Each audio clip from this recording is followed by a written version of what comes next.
O Corinthians está eliminado da Copa Libertadores da América. Uma derrota ali para o Barcelona no agregado 3-2, né?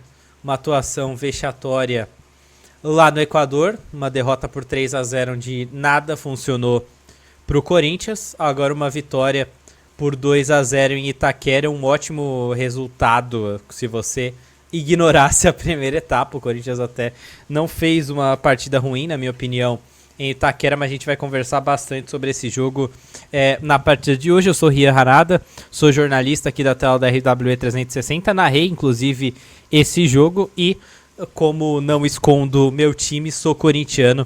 Estou aqui para falar um pouquinho sobre essa eliminação que veio cedo demais, né, para a equipe do Corinthians, não pelo futebol jogado, porque o futebol jogado foi realmente bastante ruim, mas por todo o contexto que a gente teve na partida de hoje. Bom, começando por o que para mim foi o pior do Corinthians em todo esse contexto, que é o técnico Ramon Dias. O técnico Ramon Dias, o técnico do Corinthians, não foi bem nesse confronto. Muito pelo contrário, foi bastante ruim. No jogo de ida, tentou uma estratégia que eu admito que eu entendi a ideia dos 3 zagueiros, só que não dá para você jogar defensivamente, completamente no seu campo de defesa, tendo 3 jogadores que você coloca para não marcar. Foi o caso de Memphis, foi o caso de Yuri, foi o caso de Garro. Os 3 praticamente ficaram o tempo todo de braços cruzados no meio campo. Acho até que o Yuri foi o melhor dos 3 no jogo de ida. Acho que ele até brigou bastante, como sempre que a defesa estava com a bola, ele estava lá pressionando, tentando achar a jogada. O Garro foi muito mal no jogo de ida, o Memphis pior ainda no jogo de ida.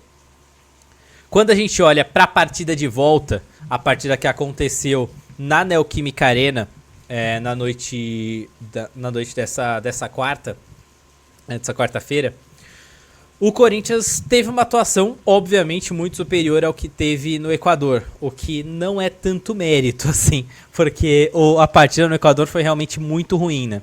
A partida no Equador, como a gente estava falando, foi bem ruim. Já a partida aqui não acho que foi de todo ruim, tem coisas interessantes pra gente tirar dessa partida.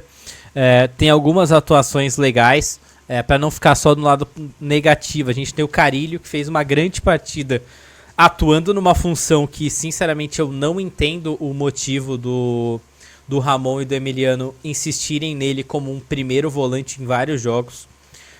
Ele é um cara que começou a partida sendo o cara mais agudo pela direita e terminou o jogo sendo praticamente um volante que vira zagueiro quando o time tem a bola. Ele fez uma função ali que seria para o Ranieri. Mesmo assim, ele foi muito importante na saída de bola do Corinthians, criou algumas boas oportunidades, acabou fazendo o segundo gol, inclusive, né?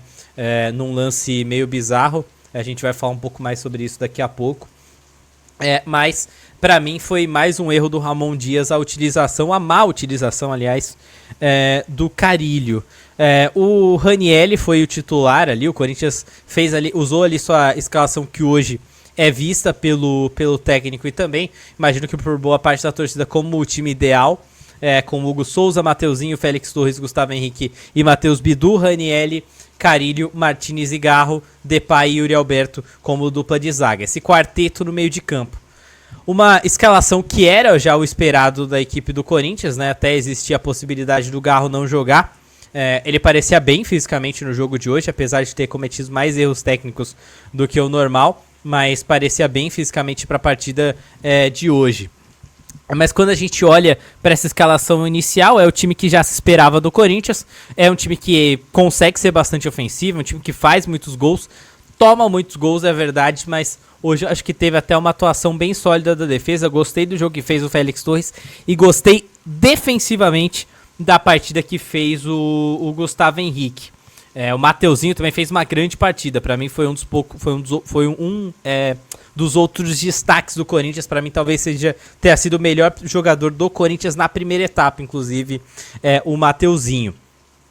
Quando a gente olha um pouco mais sobre a primeira substituição do Ramon Dias, que foi tirar o Ranieri para colocar o Romero, a ideia era bem óbvia.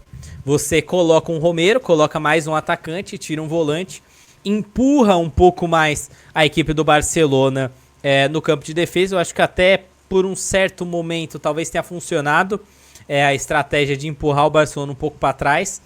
Você coloca um Romero para abrir, para fazer uma função como um ponta que puxe um pouco mais a marcação para ela ficar aberta, para abrir mais espaços.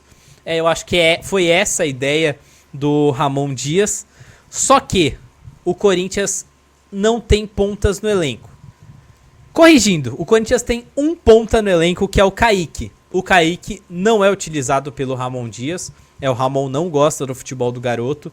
É muito jovem, acho talentoso, mas também não acho que ele faria grande diferença no elenco do Corinthians se fosse mais utilizado. Ele normalmente nem é relacionado, e as poucas vezes que atuou não acho um jogador de muita diferença, mas é o único ponta propriamente dito que o Corinthians tem no elenco.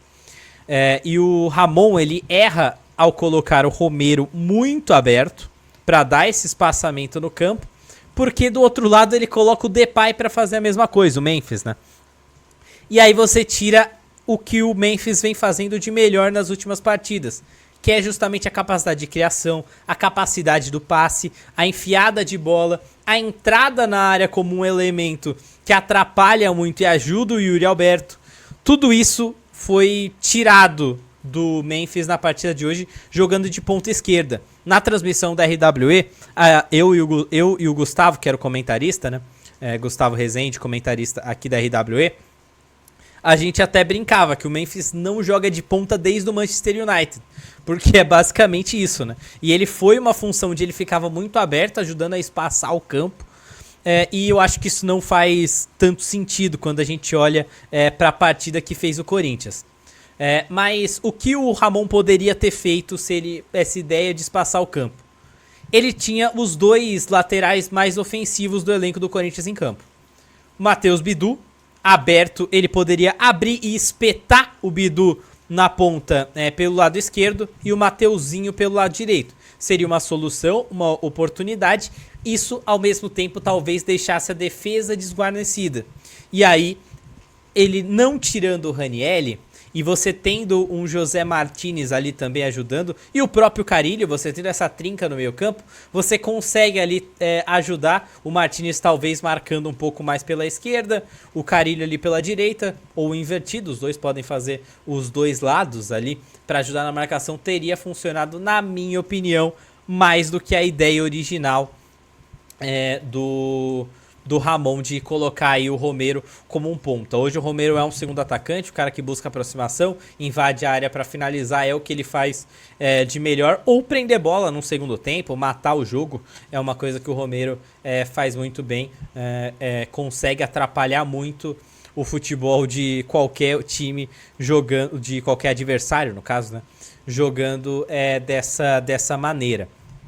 E aí, a gente falando um pouco mais sobre o final de partida, o Corinthians numa segunda etapa não tinha mais tática, mas aí é compreensível o Corinthians não ter mais tática, tanto que o Corinthians termina o jogo com o Gustavo Henrique sendo centroavante. Desde da metade do segundo tempo, o Gustavo Henrique vira o centroavante da equipe.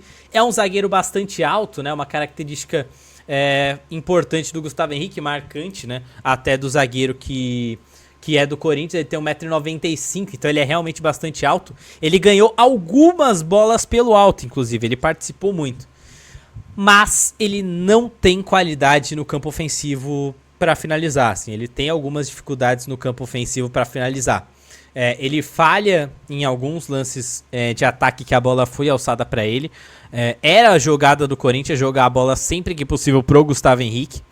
Mas ele não é esse cara. Ele defensivamente ele é muito bom, inclusive na bola aérea defensiva ele é muito bom, apesar do Corinthians ter problemas defensivos nesse setor. O Gustavo Henrique ele é muito bom na bola aérea defensiva. Na bola aérea ofensiva não é o caso. Não é o caso realmente no jogo de hoje. Ele sofreu muito com isso, inclusive. E acho que foi sim um dos motivos do Corinthians ter sido eliminado novamente na noite de hoje, essa tentativa com o Gustavo Henrique. O Ramon fez só 3 alterações durante o jogo, colocou o Romero na primeira etapa, como eu falei, depois colocou o Tales no lugar do Martinez, e aí já era uma tentativa um pouco mais desesperada, né? Aos 64 minutos jogados, e no final coloca o Breno Bidon no Bidu, e eu acho até que foi uma boa ideia que ele coloca mais um jogador para ajudar a sair a bola do Corinthians, né? Acho que estava sendo um problema naquele momento, e acho que foi uma solução inteligente do Ramon a entrada do Breno Bidon. Mas para ter um zagueiro como centroavante, faz muito mais sentido você colocar o Kaká, que é um zagueiro que tem essa capacidade mais de finalização no meio da área. Fez alguns gols contras até no começo da passagem dele do Corinthians, justamente porque ele é um zagueiro que ganha a bola aérea. E ele bate de qualquer maneira e às vezes acerta o gol até adversário, até o seu próprio gol, como foi o caso de alguns gols contras. Mas é um cara que tem essa cabeçada, uma virtude muito importante. Então acho que faria até mais sentido. Para um zagueiro virar centroavante, faz muito mais sentido você ter o Kaká, e além de tudo é um zagueiro mais rápido, né, mais veloz, e vai conseguir ajudar até em matar um contra-ataque ou algo nesse sentido também poderia ser uma solução. Dito isso, o Corinthians não foi eliminado pela partida que fez em Itaquera. O Corinthians foi eliminado pela partida horrível que fez em Guayaquil. Em Guayaquil, o Corinthians perdeu de 3-0, não vendo a cor da bola. E isso resultou nessa eliminação. Mas, bola pra frente, o futebol é isso, a eliminação faz parte de todo um processo. O Corinthians é um time que não está pronto, apesar da ótima sequência que teve no começo de temporada e no final do ano passado, tá longe de ser um time pronto, tem muito a evoluir, principalmente no aspecto defensivo e também no entrosamento de alguns atletas em alguns momentos. O Corinthians precisa de um ponta, eu acho que se o Corinthians for contratar, a prioridade é sim trazer um ponta. O Corinthians está eliminado numa fase que não deveria estar, e agora jogará novamente a Sul-Americana. O Corinthians tem a obrigação de brigar pela Sul-Americana. O Corinthians precisa fazer um bom papel na Sul-Americana se quiser realmente focar numa competição internacional. Vamos ver como é que vai se desenrolar o começo do Campeonato Brasileiro. Acho que vai ser bastante importante para a gente saber a fase de grupos que o Corinthians vai ter. Se vai ter algum time mais forte também. Algo importante para a gente ver como vai se desenrolar também. E vai ser interessante ver como o Corinthians vai fazer. Se vai fazer como no ano passado, de rodar bastante o elenco. Particularmente é uma coisa que eu gosto bastante, porque a Sul-Americana tem adversários mais fracos. Sejamos sinceros, tem adversários mais fracos. Então, rodar o elenco talvez fosse uma ideia interessante para o Timão nessa Sul-Americana. E para finalizar, o Corinthians joga agora no final de semana. E é um jogo decisivo, é um jogo fundamental, é um jogo importante. E é fora de casa. Corinthians enfrenta o Palmeiras no domingo no Allianz Parque. Vai ser um jogo muito difícil. Vai ser um jogo muito complicado para a equipe do Corinthians. O Palmeiras é um time que não vem jogando bem. Apesar do 3-0 em cima do São Bernardo, que eu acho que foi uma grande atuação do Palmeiras. Eu acho que foi uma grande atuação muito pelo que o Estevão fez naquele jogo. E não pelo que o Palmeiras propriamente produziu. Então não acho que o Palmeiras esteja em um grande momento. Mas é o favorito. É o atual tricampeão paulista. Em busca de um tetracampeonato que é inédito na era profissional do Paulistão. Então o Palmeiras vem forte. Quer muito vingar aquele campeonato que o Corinthians conquistou lá no Allianz Parque. Aquele campeonato que o Corinthians vence nos pênaltis. Teve toda a polêmica do Paulistinha, né, que o Palmeiras chamou de Paulistinha depois daquelas polêmicas de arbitragem num gol validado ali, num pênalti, num pênalti que foi marcado e depois tirado. Os jogadores do Palmeiras e o elenco, a diretoria, enfim, acreditam numa interferência externa naquele lance. Opinião e não informação, acho que realmente teve ali uma interferência externa ali para não marcação do pênalti que foi favorável ao Corinthians. O Corinthians foi campeão nos pênaltis, inclusive no final daquela partida. Enfim, é isso. 15 minutos aqui de vídeo, explicando, analisando aqui, pensando um pouquinho do que foi essa eliminação do Corinthians. Vou tentar trazer mais conteúdos aqui para a tela da RWE 360, vou estar um pouquinho off das transmissões, mas conteúdo eu vou sempre tentar trazer para a galera, pós-jogos, pós-jogo de alguma partida ou outra, conteúdo sobre automobilismo que eu sempre trago aqui também. Então é isso, convido vocês a me seguirem, né, a Ranada Rian aqui embaixo no Insta, e convido vocês obviamente a seguir a RWE, RW Sports 360, né, no Insta é @RWE360 _ oficial. Valeu e até a próxima.